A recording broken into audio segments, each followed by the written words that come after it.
Bien. Donc, on arrive à ce stade-là. D'accord? On arrive à ce stade-là, donc j'ai trouvé le polynôme caractéristique de cette matrice. Donc, elle est égale à 1 moins lambda, facteur de lambda carré moins 1, qui est égal à quoi? Comme j'ai dit l'autre jour, j'ai dit il faut le factoriser sous forme de monome. Donc, ça va me donner quoi? Ça va me donner 1 moins lambda, facteur, si vous voulez, de lambda moins 1, facteur de lambda plus 1. D'accord? Donc, je vais rassembler les deux ici. Donc, c'est moins, si vous voulez, moins 1 moins lambda, le tout au carré. D'accord? Multiplié par lambda plus 1. Voilà. Donc, vous voyez ici, je vais mettre en rouge, la multiplicité. D'accord? Je vais mettre en rouge la multiplicité. Donc, regardez ici, il y a une multiplicité puissance 2. Donc, ça, c'est la multiplicité de lambda égale à 1. Voilà. Donc, alors, essayez toujours d'écrire votre polynôme caractéristique sous cette forme. Sous forme de monôme, puissance, monôme fois monôme, puissance fois monôme, puissance. Avec ces puissances-là, c'est les multiplicités de votre maths. Alors, regardez avec moi ici combien de racines que j'ai. J'ai deux racines distinctes. J'ai lambda égale à 1 et j'ai lambda égale à moins 1. Donc, j'ai deux valeurs propres distinctes. Alors, je vais écrire ça. Donc, directement, je peux conclure, enfin, j'ai trouvé les valeurs propres. Donc, s'il vous plaît, chers étudiants, c'est la première étape. C'est la première étape pour la méthode de diagonalisation. Donc, enfin, ici, restez chez vous. Ça, c'est très intéressant. Il faut toujours rester chez nous, chez soi. Alors, bien. Donc, les valeurs propres. Les valeurs propres. Alors, ici, s'il vous plaît, je vais donner une notation. Spectre de A, c'est l'ensemble des valeurs propres de A. Le spectre, c'est une notation. Le spectre, c'est l'ensemble qui contient les valeurs propres de A. On l'appelle spectre. Le spectre de A, c'est l'ensemble des valeurs propres de A. Donc, c'est quoi le spectre de notre matrice ici? Je vais trouver la valeur propre 1 et la valeur propre moins 1. Voilà. Donc, j'ai trouvé deux valeurs propres. Bien. C'est quoi la deuxième étape? La deuxième étape, trouver les espaces propres. E1 et quoi? Et l'espace propre E-1. Ça va? Trouver ces espaces propres-là. On va essayer de trouver leur dimension. Pour trouver leur dimension, il faut trouver leur base. Alors, on va calculer E1. On va essayer de trouver E1 tout d'abord. Hein? L'objectif, c'est de trouver E1. Comment on va trouver E1? C'est très facile, donc on va utiliser la définition. C'est quoi l'espace propre? Ces espaces propres. J'avais donné, je ne sais pas si vous avez révisé le cours, l'espace propre, c'est quoi?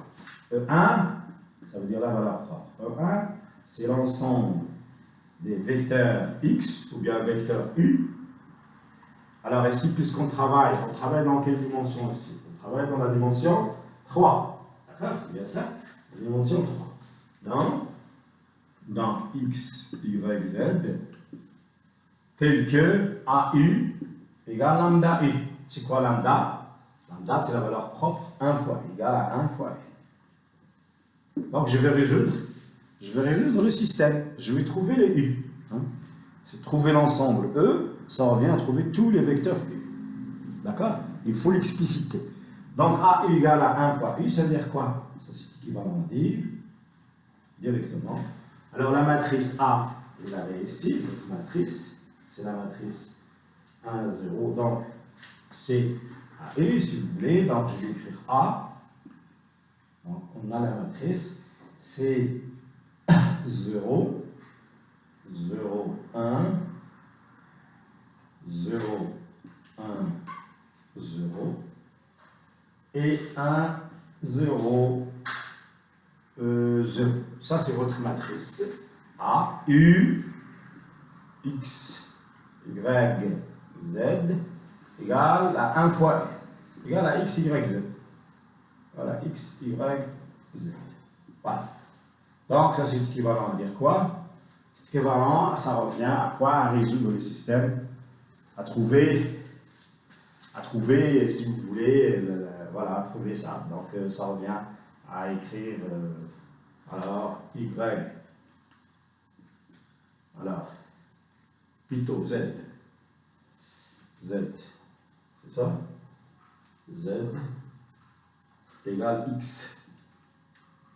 Quoi encore? 0 fois X plus Y, 0 fois Z, Y égale à Y. Et X, voilà, X plus 0Y plus 0Z égale à quoi? Égale à Z. X égale Z.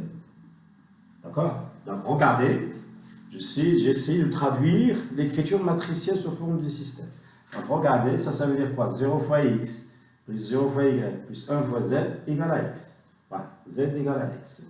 0 fois X plus 1 fois Y plus 0 fois Z, donc 1 fois Y, c'est Y égale à Y. Et 1 fois X plus 0 fois Y plus 0 fois Z, ça veut dire que X égale à Z. Donc, on arrive à ce système. Alors, ça donne quoi, ça? D'après la session, la première partie de la session, est-ce que ça nous donne un plan vectoriel, ou bien une droite, ou bien...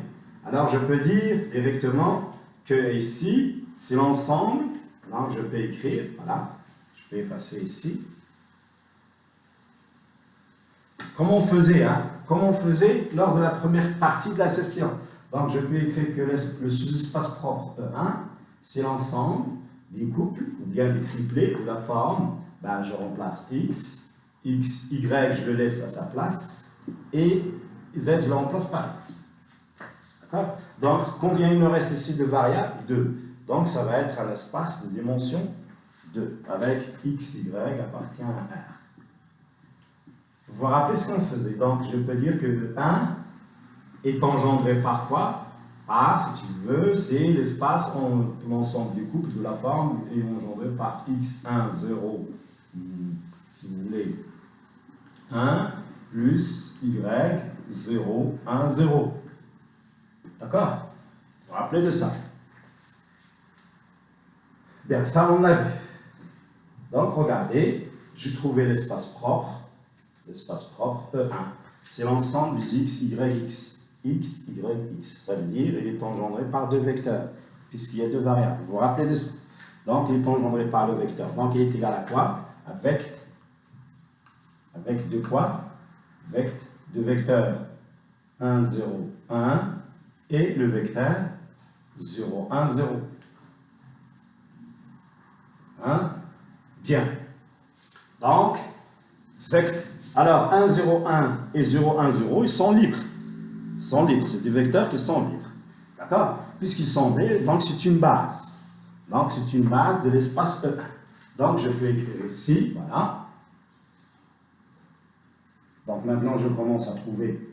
Alors, je peux dire que E1 est engendré par la base 1, est engendré par la base suivante, par le vecteur 1, 1, 0, 1, et le vecteur 0, 1, 0. D'accord? Et je peux dire alors que dimension, puisqu'il est libre, c'est une base. Donc la dimension de l'espace E1, à quoi c'est égal? Est égale à 2. Très bien. Et qui est égal à quoi?